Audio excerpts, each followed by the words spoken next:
When people think of the linebacker position, pure strength and the ability to tackle are the first things that come to mind. Yet it's much more than that. They need to be the quarterback of the defense, need to be able to read the offense, and that's why Eric DeMeo is so valuable to this Tanner squad. Our very own StevenAccardi is standing by to tell us how the wrestling team is prepping for this season. Steve? Thanks, Dan. This is your typical high school hallway filled with lockers, classrooms, and students. However, in this room, the teaching curriculum is going to be a little bit different. Instead of teaching math and science, they'll be teaching takedowns, changing position, and pinning your opponent. The hockey program returned to Watertown last season, and they have been rebuilding on the fly. Coach Broacast knows with all of these moving pieces that his players can stay out of the penalty box and play hard every time they step on the ice, they'll have a chance.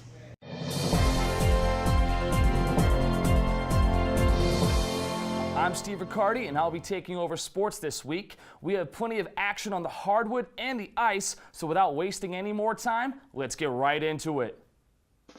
Starting off, boys basketball taking on Wilmington. Off the opening tip, Henry Papadopoulos gets that up to Spinelli, beats a defender for the opening layup, 2-0 Raiders. 9-3 game now. Wilmington trying to get something going. Pass up to Surrett, gets by Spinelli, pass into the corner, the captain Stokes for 3, nothing but net. 9-6 ball game. Now 13-9. Watertown inbound. Good passing here. Gavort Karapetian breaks his defender down. Passes to Nick McDermott, does the same thing. Plays broken down a little bit up to Ionetta, gets by his defender to Breen for 3, splash. 16-9, about to be 19-9. Raiders now have a commanding 42-17 lead. Wilmington needs to get something going desperately. Dribbles into the lane, throws it off a defender's leg. Jump shots miss, but Muncie gets it, goes up with it, absorbs the contact, gets the bucket. So 46-22, fourth quarter. This game is in hand. Watertown just trying to put a dagger into it. Spinelli into Papadopoulos, up to Gavort Karapetian. Three-pointer is made. 14 points off the bench for Karapetian. And the Raiders absolutely roll 60-30. This game was not even close. After the first quarter, they really blew them out. Now we're going to have girls basketball. It's going to be a little reverse action here as they had a tough time. Starting off, nice passing in there. Layup, 2-0 start for the Raiders. Now down by 4. Lambo finds Shaughnessy, finishes with the right hand. Raiders trying to stay in this one. However, the defense was lacking. Wide open layup as Wilmington's going to start to go on a run now. You see nice little spin move, goes up with the right hand. The captain gets it to go. 11-0 run. Now three-pointer. Wilmington just absolutely pouring it on. This game is getting out of hand. Watertown needs offense desperately. Lambo and one, count it. She did miss the free throw. In here, gets the double team, goes up with it anyway, gets it to drop. It's been an absolute rout. Brianna Williams gets a consolation prize three-pointer, gets it to go. But Wilmington trying to put a dagger, and they get it. And one, made the free throw, 50-25. Absolute beating. So the boys team get a victory. The girls team really struggle in this game as the full court press caused so many problems. Now we're going to the ice. Watertown facing Wilmington again. You see Wilmington gets off to a hot start here, wins it in the corner, slap shot is good, 1-0 Wildcats. Here we are again, good save at first, but the rebound is slotted home. Watertown needs an answer, and they're gonna get one here. Pass is stolen, able to get it back though, make sure her teammates are onside. As she crosses the blue line, they both get back onside, and a nice individual effort here. There's not really any defense. Slides at top right-hand corner, 2-1. Watertown within one goal. Now let's look at it. Great individual effort by Lampasoni here. Buries the shot, blew by the goalie, and just like that, 2-2, third period, late goal. Watertown able to tie this game up. The Watertown boys basketball team are the defending state champions. They lost a bunch of key contributors through graduation and injuries, yet are still playing at a high level. One of the reasons for this is the continuity with the starting lineup. I spoke to Coach Harrington and some of the players about the benefits of sticking with the same group through the ups and downs of a game. It's almost at the halfway point in the boys basketball season for the defending state champion Watertown Raiders. Their title defense has had its ups and downs. However, one consistent thing is head coach Stephen Harrington's philosophy on playing time. The starting five plays the majority of the game. The unit has built up enough trust to be allowed to play through rough patches instead of being sat down on the bench.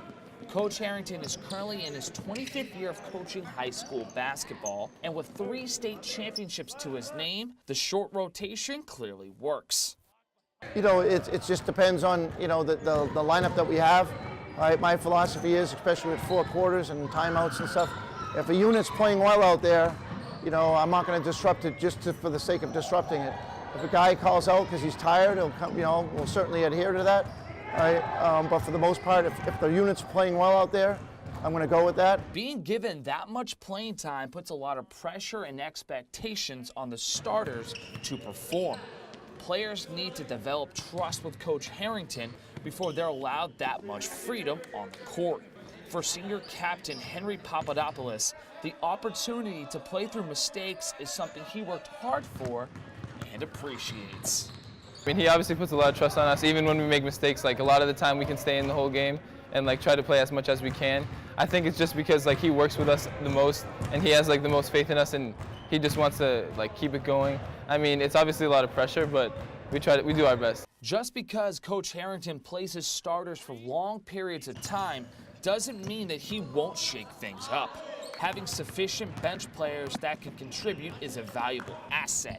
The biggest challenge is finding the right combination of players that can get the job done on the hardwood. At times, I think the most important job for a coach is just to find the right lineup. All right, and then to go from there. And obviously, we all need depth. We all need guys to come in if needed, and so on and so forth. But for the most part, yeah, I think they gain confidence that if they're playing well, they make one mistake, they're going to stay. You know, they're still going to have the confidence that, from me, that they're going to be able to stay out there. For Watertown Weekly News, I'm StevenAccardi. That's all the sports for this week. Back to Rob and Jim for more Watertown Weekly News.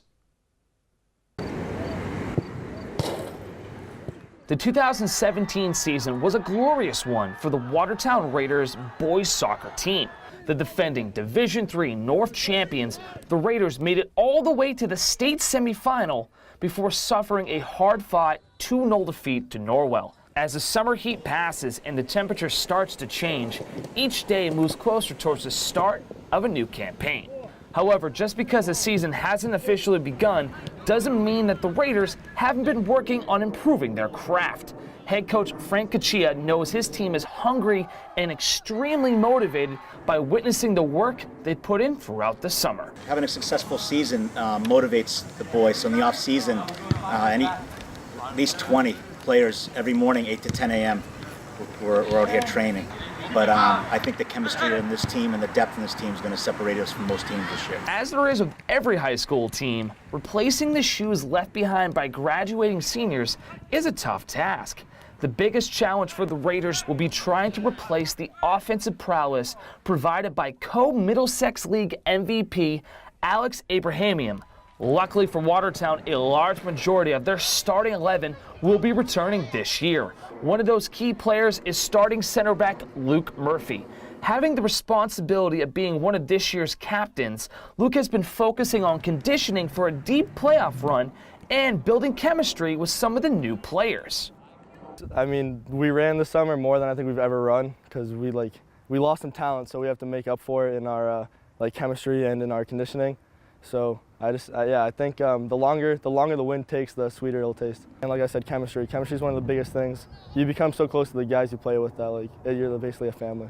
I'm StevenAccardi, and we have a special guest joining us in the studio as I'm here with Dan McCarthy, who's in charge of putting together the annual Fair on the Square Festival. Dan, thank you so much for being here. Steve, thanks for having me. Of course. Seattle Seahawks head coach Pete Carroll created the Heads Up program, which is designed to enhance player safety by teaching coaches the proper way to fit equipment, treat concussions, and teach tackling. These tactics have kept the players on the field. Revere 20, PBD 6. PBD just fumbled on 3rd and 2 with about 5 seconds left.